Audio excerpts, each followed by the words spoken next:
السلام علیکم ورحمت الله وبرکاتو. ښه راغلاست دوستانو.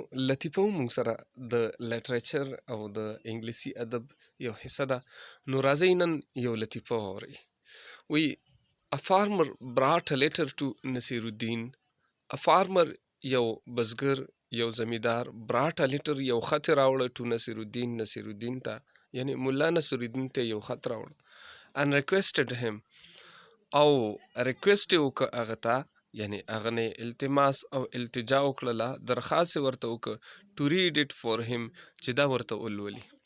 نصیرالدین wanted to be excused.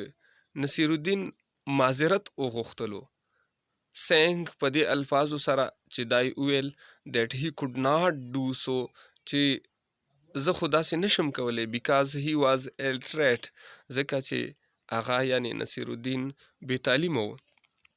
The farmer said زمیدار هغه بزګر وویلې وی you are wearing such a big turban یعنی تا خو دونه غټه پټګۍ به سر کړې ده and still cannot read a letter او بیا هم یو خط نشي لوستلی. نصیرالدین placed his turban on the head of the farmer. نصیرالدین placed his turban نصیرالدین هغه پټګۍ کېښودله on the head of the farmer د زمیدار په سر باندې and said او ورته ویلې now you have the turban اوس تا سره د پټګۍ on your head ستا په سر باندې یعنی now you have the turban on your head اوس پټګۍ ستا په سر ده نو تکړه شه read the letter او دا خط ولوله.